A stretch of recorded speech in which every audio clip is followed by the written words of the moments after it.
ஒரு சிறிய கிராமத்தில் முருகன் என்ற விவசாயி வாழ்ந்து வந்தார். அவரது தாத்தா, தகப்பன் எல்லோரும் அதே நிலத்தில் பல தலைமுறைகளாக விவசாயம் செய்து வந்தனர். முருகன் குடும்பம் மிக ஏழையாக இருந்தது. அவங்களுக்கு வெறும் 3 ஏக்கர் நிலம் மட்டுமே இருந்தது. சிறு வயதிலேயே முருகனின் பெற்றோர் இறந்துவிட அவன் தன் பாட்டியுடன் வளர்ந்தான். பாட்டி மிகவும் நேர்மையான பெண்.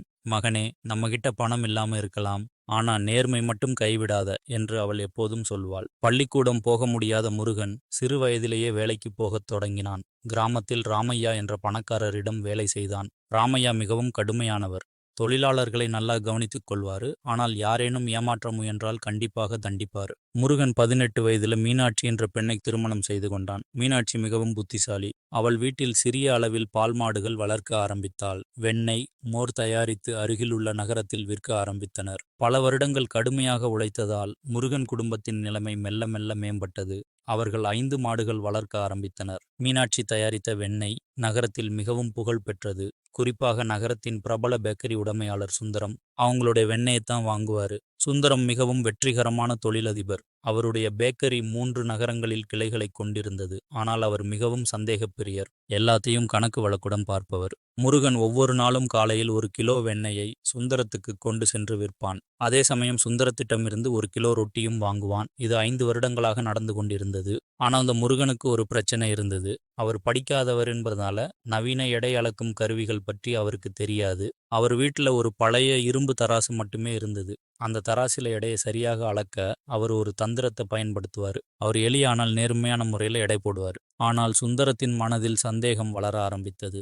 அவரது தொழில் நாளுக்கு நாள் வளர்ந்து கொண்டே இருந்தது. அதனால் அவர் மிக கவனமாக தன் லாப நஷ்டத்தை கணக்கு பார்க்க ஆரம்பிச்சார்.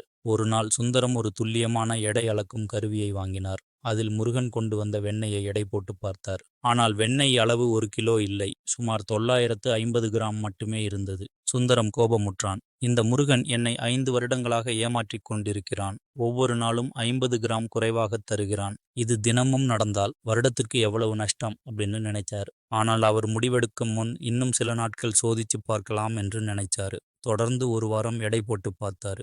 எல்லா நாட்களிலும் 50 கிராம் குறைவாகவே இருந்தது. சுந்தரம் தன் வழக்கறிஞர் நண்பர் சீனிவாசனுடன் பேசினார். இது தெளிவான மோசடி. நீங்கள் நீதிமன்றத்தில் வழக்கு தொடரலாம் என்றார் சீனிவாசன். ஆனால் சுந்தரத்தின் மனதில் இன்னும் ஒரு சந்தேகம் இருந்தது. முருகன் ஒரு நேர்மையான மனிதர் போல் தெரிகிறார். 5 வருடங்களாக ஒரு நாளும் பிரச்சனை செய்யவில்லை. திடீரென்று ஏன் ஏமாற்ற வேண்டும் என்று நினைச்சார். கடைசியில் சுந்தரம் முருகன் மீது நீதிமன்றத்தில் வழக்கு தொடர்ந்தார். வழக்கு நடந்த நாளில் நீதிபதி வேலுச்சாமி அவர்கள் முன்னால் இருவரும் ஆஜரானார்கள். சுந்தரம் தன் வாதத்தை சொன்னார். ஜட்ஜ் சார், இந்த முருகன் 5 வருடங்களாக என்னை ஏமாற்றிக் கொண்டிருக்கிறார். 1 கிலோ வெண்ணெய் என்று சொல்லிவிட்டு 950 கிராம் மட்டுமே தருகிறார். இது தெளிவான மோசடி. நீதிபதி முருகனை பார்த்தார். முருகன், நீங்கள் என்ன சொல்ல வேண்டும்? முருகன் மிக அமைதியாக பதிலளித்தான். ஜட்ஜ் சார், நான் படிக்காதவன். எனக்கு நவீன எடை அளக்கும் கருவிகள் பத்தி தெரியாது. ஆனா எங்க வீட்ல ஒரு பழைய தராசு இருக்கு. அப்போ எப்படி வெண்ணெயை எடை போடுற?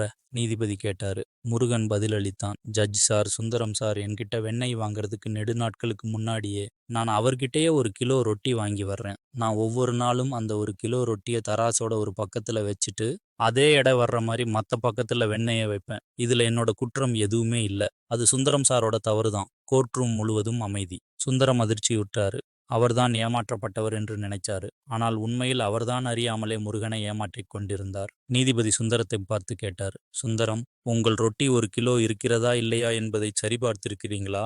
சுந்தரம் திகைத்துப் போனார். அவர் இதுவரை தன் ரொட்டியின் எடையை சரிபார்த்ததே இல்லை. நீதிபதி அவர்கள் உடனே கோர்ட் ஆபீசரை அனுப்பி சுந்தரத்தின் பேக்கரியிலிருந்து 1 கிலோ ரொட்டியை கொண்டு வரச் சொன்னார்கள். அதை நீதிமன்றத்தின் துல்லியமான எடை அளக்கும் கருவியில் பார்த்தார்கள். ரொட்டி வெறும் 950 கிராம் மட்டுமே இருந்தது. சுந்தரம் முற்றிலுமாக அதிர்ச்சியுற்றார். அவர் தன் தொழிலை விரிவாக்கும் நோக்கத்தில் செலவை குறைக்க வேண்டும் என்று நினைத்து தன் அறியாமல் ரொட்டியின் எடையை குறைத்திருந்தார். இது 1 வருடமாக நடந்து கொண்டிருந்தது. முருகன் ஒரு நாளும் சுந்தரத்தை இதற்காக குற்றம் சொல்லவில்லை.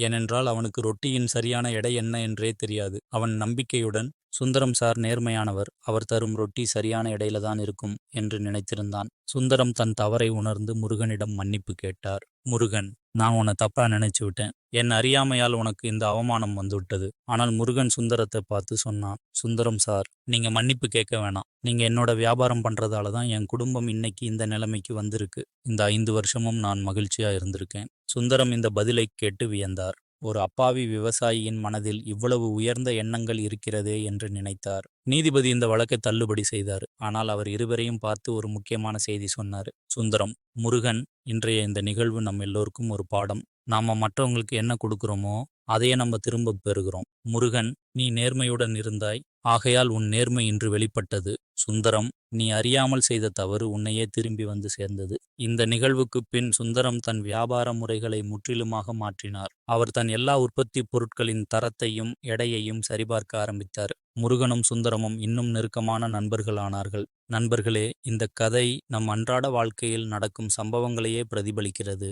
நாம் மற்றவர்களை நம்பிக்கையுடனும் நேர்மையுடனும் நடத்தினால் வாழ்க்கை நம்மை அதே வகையில் நடத்தும். எந்த ஒரு சூழ்நிலையிலும் நேர்மையை விட்டுக் கொடுக்காதீர்கள். அது ஒரு நாள் நம் வெற்றிக்கு காரணமாக அமையும்.